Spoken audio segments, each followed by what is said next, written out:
I was always really interested in things like history and philosophy.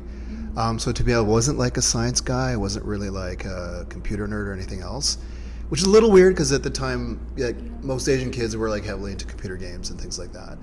But I think it's really like important to follow your own voice, because I could have probably got more interested in gaming and things, but it just wasn't my thing, right? And so you just want to do things that are more consistent with your internal sort of rhythm and your internal values. So for me, it was more like the history of like Europe at the time, or the history of the Roman Empire, things like that. And the reason why I thought that was interesting was because I couldn't understand why electrons were doing things.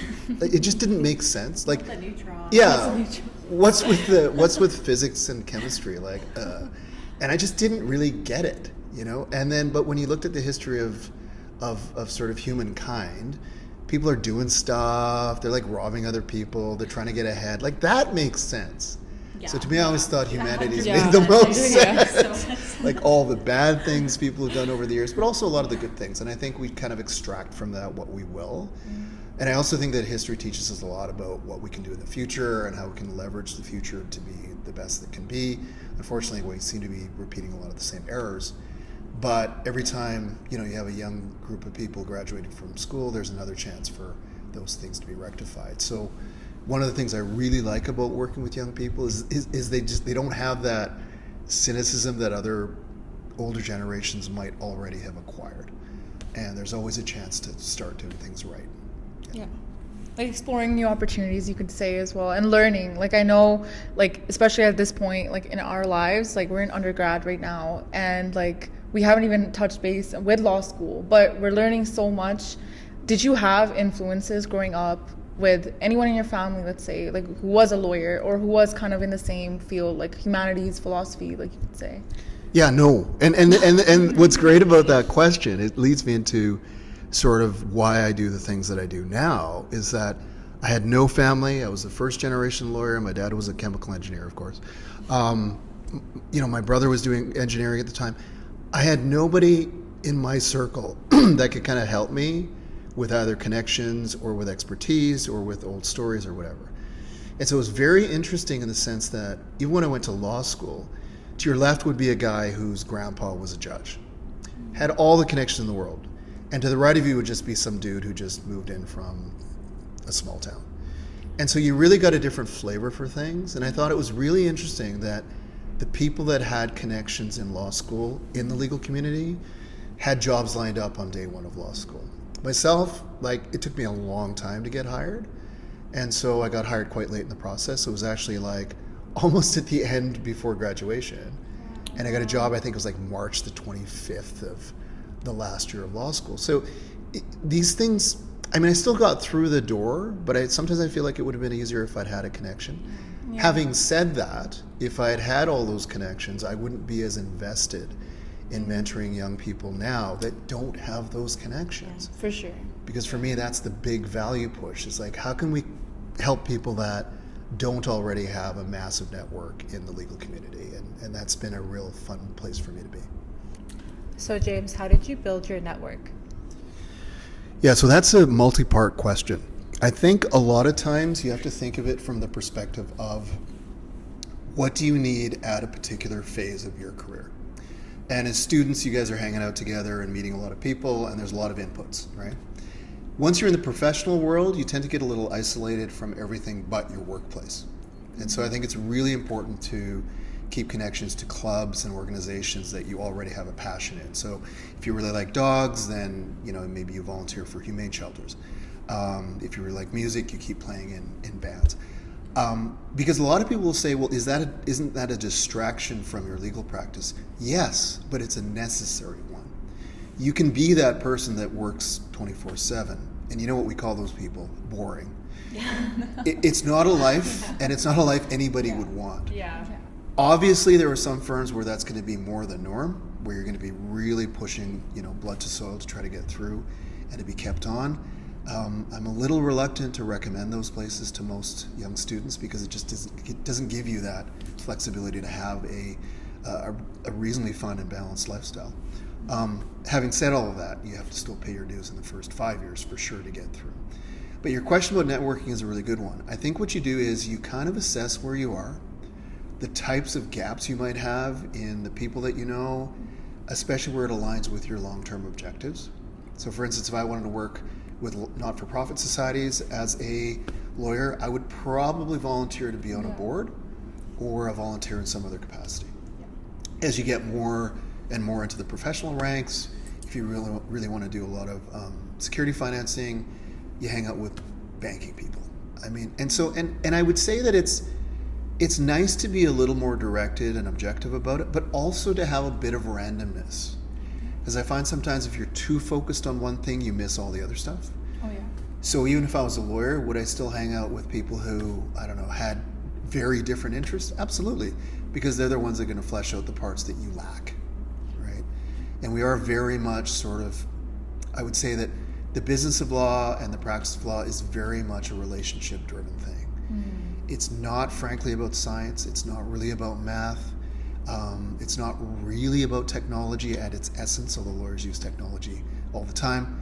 But I think you really want to focus on the value of the relationships that you have. Keep the good ones, promote the good ones, and frankly, get rid of the ones that aren't value added for you. Get rid of the ones where maybe you don't have complete trust in that person. And you should never do anything that you don't feel comfortable doing. And I think that's a real key. People should really listen to their gut. I feel like a lot of young people may go into a job feeling pressured to do certain things so that they can maintain that job or move up in companies. What advice would you give for younger students who are facing that? Well, it's like some advice my dad gave me. He's passed now, but when he was alive, I remember I was having a particular issue with a job where I was articling. I had just finished my article. Unfortunately, the firm, for some reason, just dissolved right after my articling was complete. Of course. It wasn't me, I swear. But what was really interesting about that was that I wanted to quit and just not work for a while. And my dad said, no, the reason why is because it's going to be much harder for you to get hired if you're not already desired by a company. If you're employed, it's easier to find a job. If you're not employed, it's always harder, which is interesting, but that's always been true. And so from my perspective, of course, I was pissed off, and I'm like, Dad, you never supported me. But he was right. And at the end of the day, I hung in there, and 6 months later, I got another job that led to a 20-year phase of my career. So I think the answer to that question is understand where your line is. And if your line is crossed repeatedly, you just have to go. Find something different. They always say that when a door is closed, God opens a window. There's a lot of truth to that concept, because you will not know what the opportunities are that are available until you say no to something else. Exactly. Yeah. He's gonna run for mayor soon. Oh. Yeah, vote for James. Good. Are you serious? Are you actually? Well, We're trying to gaslight him into doing it. It's such a pay cut. It's okay. When I was in law school, I was very focused on my studies. Yeah. And I think I missed a lot of other things that were pretty cool. As a result, I think it took me years to kind of overcome that lack of involvement or lack of participation. I think that what you guys are doing is fantastic, because not only are you engaged, but you're also leading. It's one thing to sit on the sidelines and say, well, they should have done that, they should have done this. But the reality is the people that are leading the organization tend to learn the most, because you're the ones that deal with all the problems.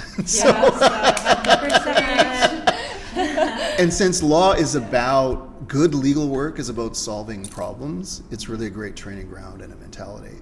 But what I would say is I think those events are incredibly important, notwithstanding that there's so much work involved in getting them together, there's so much anxiety about seeing whether it works out well or not. So much anxiety.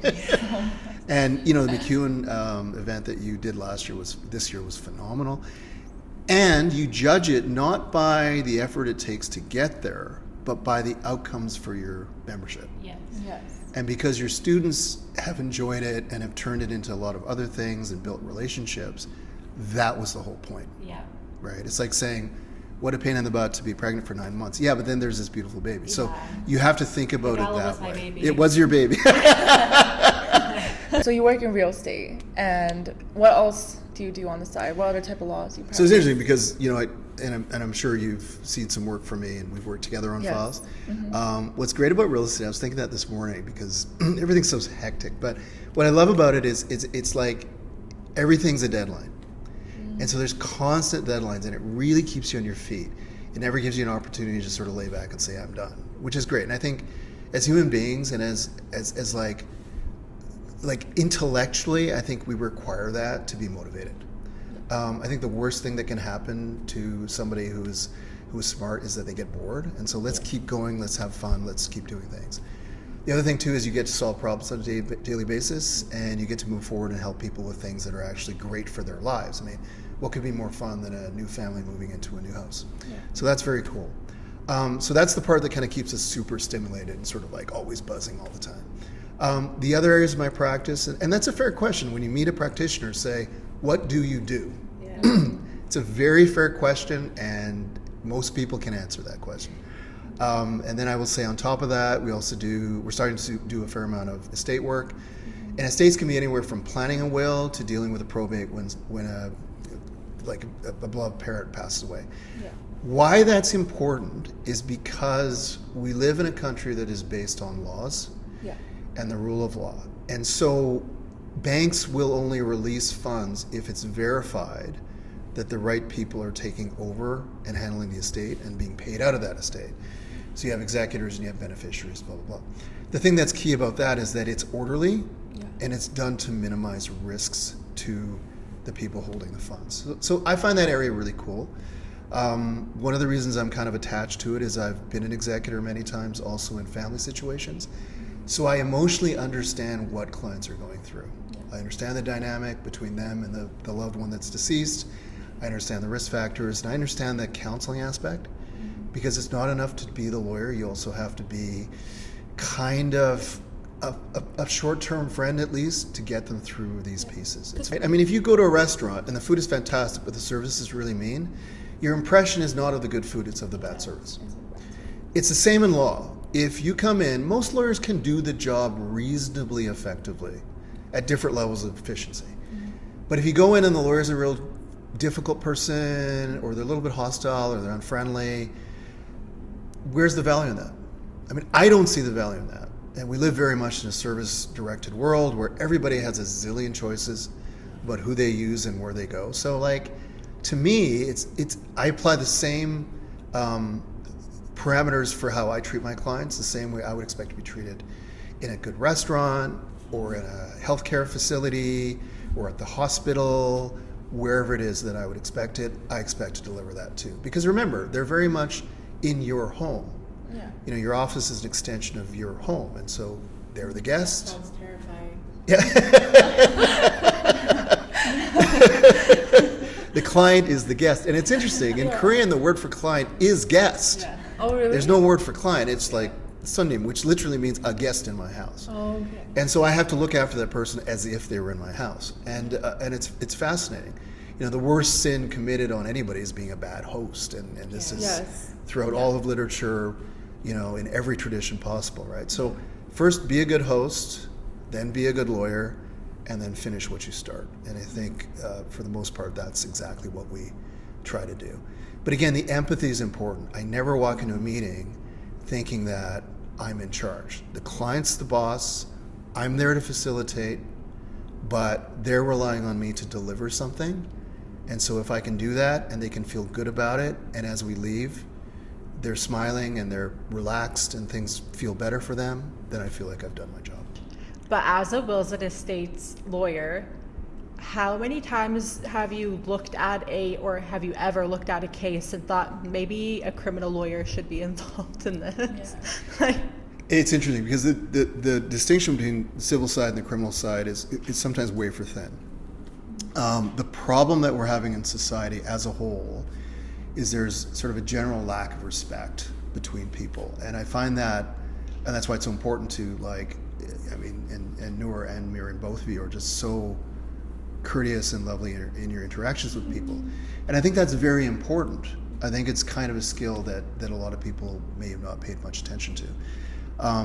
But when I was growing up, it was very much a thing, you know, like you called your parents of your friends sir. Yeah, I mean, this was nothing particularly uncommon. But what's happening now is because people are aging, there's much more elder abuse because younger people are taking advantage of people with less and diminished capacity. Ergo, you're seeing a lot of people sort of being taken advantage of financially, and it's a trend. And so there are cases where it's just outright theft. There are cases where it's just sort of minimalized financial abuse, and there are cases where people should definitely be prosecuted. So I would say it doesn't happen very often, but when it does, it's usually pretty bad. How many times have you, not, I mean, you don't have to tell me how many times, but have you ever seen, witnessed, maybe in a different world, someone create a will and then within like a couple months come back and completely like take someone off? Yeah, again, I mean, you get a lot of interesting stories out of the estate practice, and absolutely. I once had a client take his son out of a will because he played video games too much. I mean, there are things that people will do, but I don't think that because the testator has sort of less ability to change his or her will. What is interesting is that in BC there may be a requirement to take care of your children regardless of whether they have a disability or not. Whereas in Alberta there isn't that requirement. Oh. And so, for instance, I mean, if you have, I think you have 3 sisters, right? 2 sisters, a little brother. Right. Yeah. So there's 4 of you. Yes. So let's say your parents said, "Oh, gee whiz, like we're just going to cut out 1 child." In theory, not that it would be you, but in theory, They're probably going to be me, honestly. there would not necessarily be like much you could do about it as the excluded person. But wills and estates is a really interesting area of practice because it is so involved with both tax considerations and financial considerations, as well as deep family dynamics. And so in that sense, it's a little bit like divorce law. Yeah. Because there are a lot of emotions at play. One of the things about networking that we didn't talk about is you really want to network with value-added people. And by value, I don't necessarily mean how much money they have or whether they know the Prime Minister. That's not what I'm talking about. I'm talking about whether or not their values align with yours. If there's somebody who are more likely to like steal a car, you don't want to hang out. One day you're going to get a call at 2 a.m. that says, "Hey, like help me out, I'm in jail." Not that our friends can't do stupid things, but my point is that you really want to have a bit of a barrier to entry. You have to value yourself first as a person, as a professional, because your reputation is really important. And so it's very easy to, they always say you can spend a lifetime building your reputation, and one day it can be gone. So I would take that seriously, and I hopefully I've been lucky enough to maintain mine. But it's very much, it's an ongoing living thing, and it depends on what you do every day, all day. No, for sure. And as I say, right, it's like how you do the one thing is how you probably do everything. I think people that say, "Oh, I did this crappy thing, but that's just a one-off," it's probably who you are. The one thing that I did notice about you is that you're very keen on everything you said before. I think it just kind of ties into like your legacy, like what you want to leave behind, right, into this world. No, it's true. Like the way that you think and everything, it's very good, and you're gonna leave a good imprint, like not just on students, but just like your colleagues and people in general. Like if you're a good person at heart, right? Like what's there not to like about you? Well, you're very kind. Yeah. And again, I think it's important to know also that like you're not going to be everybody's cup of tea. Yeah. And that's okay. Come on, James, you're everyone's cup of tea. Yeah, you are. Serious. There are lots of different teas, right? I love the question, but it makes me hesitate because the reason is because it's very self-reflective, and I don't really know really how I'm perceived per se. Like I have an idea, and I think it's good, but you won't know until frankly, you're at the funeral and people are talking about I'll you. tell you right now. We'll tell you right now. Little preview. But what is really important is the people that really enjoy the work that they do. 100%. Their legacy is an everyday thing.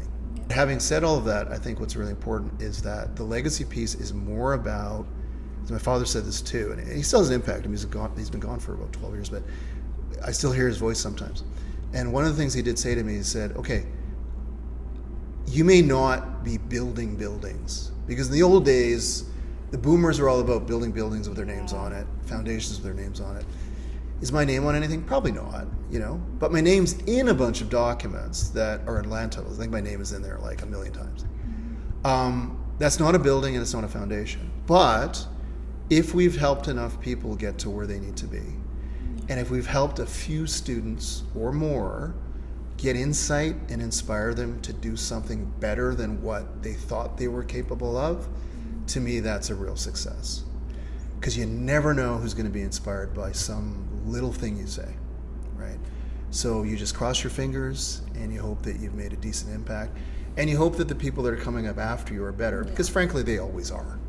I mean, you know, humanity gets better with each generation. So I'm pretty excited about that. And the other piece too that I do find very annoying is when older people sort of throw shade on younger people and say, well, they don't do this and they don't do that. You know what? We were there too, where generations ahead of us said, oh, these guys are so-and-so. I was there. I remember it. It's all BS. Part of it is that they've given up on trying to improve things. Young generations have the weight of the world on them, right? They just don't have all the money yet. But as that coincides, there is so much pressure on you guys to do some great things, which you're capable of, but I do encourage you to do things that you think are right and that have value, and to take care of people in your community and volunteer for stuff and be a good person even when no one's looking, etc., etc. Do not be swayed by just the dollar, because that will make you unhappy. And I'm here to tell you that. I've had lots of money and I've had little money, and it has no impact on how happy I am. It never has. Okay, this is going to be a get to know James on a personal level segment. The first question we're going to ask today is, what is your favorite color? Color blue, because I always wear it, but you knew that. The blue glasses, the blue blazer. Can you imagine lawyers walking around in red suits? That would be like terrifying. Christmas only. Christmas, oh God. I have pet peeves. Oh, yeah, Pep. Let's hear them. I really hate bad movies, and I really hate movies based on video games. Me too. I will never watch a movie that was even based on a video game. No, thank you. So you don't like video games, is what I'm catching on. Yeah, I'm not a fan. Yeah, you mentioned that earlier too. Yeah. You walk in, you play it for 4 hours, and you get nothing out of it. Well, I don't get it. I've never understood it. Yeah. Not a video game fan though. Okay. No. Also, I'm not a big fan of rude people. It really annoys me, and I'm really not a big fan of young people that don't respect their elders. I'm not saying that elders are right all the time, because that would be ridiculous to say. But at least in public, you should be respectful of their space, 100%. where they are, give up your seat for people at the summit. You got to do these things, because everything you do or don't do reflects on how your children will treat you. This is a true story. Yeah. Karma. Yeah, totally. Okay, what is your favorite food at the moment? Well, I mean, Korean fried chicken is a big one, just because our family eats a lot of it. I would say I'm not a big sushi fan. It's fine, but it's not like Yeah, same. It's my okay. favorite. It's It's like Right? overhyped. It's like, Overhyped. thank you, I found my people. It's fine. Like, But I wouldn't walk 4 miles to eat it. same, Toda would. Trying to think like what my favorite food is. It's interesting because I was talking to a friend about this, is that I feel like the people that don't get enough credit, because there are so many like brilliant immigrants that have come to this country and done really well, and your parents among them. But one of the things that I don't think gets enough credit is like Cantonese and Toisonese people that came 100 years ago and built a lot of stuff. And they're subject to like profound levels of racism that we can't even think about. And they built stuff, and they're hardworking, and they paid their taxes, and they're just wonderful people. And I feel like those generations of immigrants that paved the way for later generations don't necessarily get the plus and the credit that they deserve. But that was just a random thought.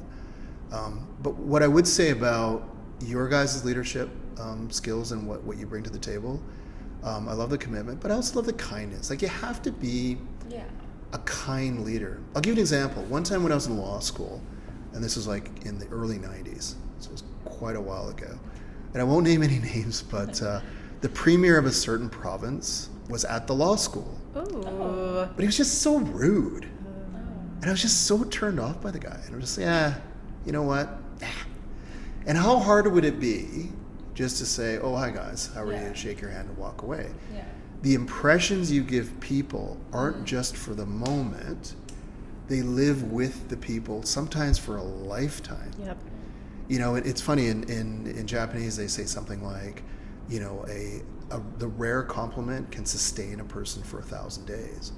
What is meant by that is that the nice things you say, especially when they make sense to the person you're talking to, They stick with the person. they do. Yeah. They carry on, they have a life of their own, and may impact that person to look after their life in a slightly different way. So for example, something like a well-placed phrase that you give to somebody, and your friend goes, oh, that's interesting, and then they park it, and they bring it back when they need it, and they're like, oh my God, that phrase literally saved my life. For lawyers, I think what's really cool about the practice is you really get in depth with people's lives, their families, their businesses, their background, their workplace, how they feel about all those things. And so you get more insight sometimes than a psychologist does. Yeah. What a privileged position to be in.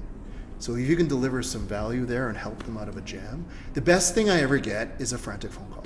I'll tell you what, it sounds horrible, right? Like you're hanging out on Friday night and whatever, and someone calls you and says, oh my God, I'm screwed. You're talking to this person, client, friend, realtor, whatever. Like, I think I'm really screwed. And they go through the whole scenario, and you know, your wife's in the movie and you're outside talking to your client. And it's like, she's like, where are you? I'm like, but you're talking to them, and what's cool about it is quite often, if not 90% of the time, you can calm them down to get the problem to start becoming handled. Yeah. And if you can do that, if you think about the psychological safety of A, that person calling you when they're in distress, and B, your ability to assist that person in a meaningful way, is amazing, right? I mean, how many people get that privilege to do so? Yeah. So that I always say, you know, there's that old phrase like, a friend in need is a friend indeed. What is meant by that is that only people that trust you will call you when something's on the line. Obviously, from my perspective, I think what we need in law is good people, not necessarily, you know, math geniuses. So in other words, if you're a good human being and you're intelligent and personable, that's like 85% of all of it, right?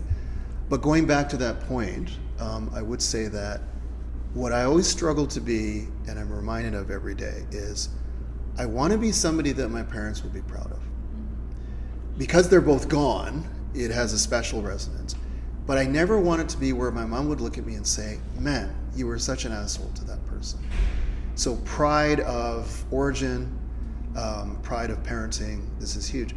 And because my parents came in the early 70s, and so they were one of the first Korean families to settle in Edmonton. I think there were like 10 families back then. Wow. Right? And so they used to camp together and stuff. I mean, these guys were all hanging out, right? Because they were the only Koreans in the city. But what was cute about that was there's a certain responsibility on a first wave of immigrants, right? You want to be good immigrants. You don't want to come in and say, oh, like, Canada doesn't apply to me. No, like, you're here. It bloody well applies to you. You want to be the best you can be. Yeah. And sure, you're going to get, like, you know, a certain amount of pushback sometimes, and people will make stupid comments to you and stuff. But you have to remember, don't become the comments that people make about you. Yeah. Because you choose who you are. They don't. Yeah. I know, as like a lot of people say that lawyers are people too, right? And each they? lawyer, and each lawyer, no, and each lawyer, it has like their own traits, right? Oh, yeah. Some lawyers, they love coffee. Some lawyers, like, they like golf, and like, it makes them who they are. What makes you you? Well, I think we're part of a community no matter what. Mm-hmm. And so you talked about whether it's your family or your chess club or your dance group. These are all communities, right? And so it's how you're connected. What makes me me? That's a really good question. I mean, I'm a child of immigrants. I have a very strong push towards helping young people because I felt that I didn't have a lot of mentorship that was positive. Yeah. And so instead of like being totally groused out about it or salty about it, I think the way to fix that is to fix it for others. So yeah, like I always, you know, in my head, it's like, try to be the person that you didn't have because that might help other people. But it's also fulfilling for me. So it's not to say that like I'm giving away everything and I'm completely empty. In fact, it actually really makes me happy when a student succeeds. Like when Mariam does a great job with her benefit, it's amazing. Like I feel so not only proud of her, but proud of the effort, proud of the partnership, and all those things. So you see how like the wins build there, right? But I would say I'm somebody that really likes to bring people together. I like to host things. I like to connect good people with other good people. I like to be part of a larger community, and I also really love the wins. And if you win, I win. If you lose, I lose. So it has to be a community effort, because it's not about every man or woman for himself. It has to be all of us together. For sure. Otherwise, we can't succeed as a civilization, right? And we're in a really difficult time right now, because like we've got people in charge in certain countries, I won't name names, that are just completely self-involved and don't give a crap about other people. That has to go away. And the more we can sort of positively, and this is the other piece too about mentorship, is remember that you're always role modeling for somebody. Even if you're, think about it this way, if you're a toddler and you have a brother that's 1, you're role modeling for him, but you're a toddler, right? If you're 21, you're role modeling for your 18-year-old sister. You're always role modeling for somebody. So make sure that if somebody is seeing you, whether from like 2 feet down or 6 feet up, that they're seeing what you want them to see. Like something decent, not something crappy. And I think that's the part that we often miss. Wrapping thoughts. Just before we end this, I want to tell you one thing, in my opinion, about your legacy. One thing that I see in your legacy is, for young students like me, you really show us that there is light at the end of the tunnel. 100%. And that we should never give up. Yeah, I love that, and that's very kind. Like you know, it's interesting to see that, but the light in your eyes when you talk about your future, to me, that's exciting. And the more I can see of that, the more I think that the future's in good hands, because I honestly believe that it is, as long as we have the right people leading. It's okay, you'll be mayor soon. What mayor? Yes. Amazing. Thanks, guys. I really enjoyed this, and Of hopefully it's course. of some benefit to your audience. Yeah. And we'll have some more fun with it. Yeah. No, for sure. Thank you for your time, and thank you, Mariam, for hopping on this podcast with me. Thanks, Mariam. Thanks, Noor. Thank you. Of course. Bye. Bye. Bye.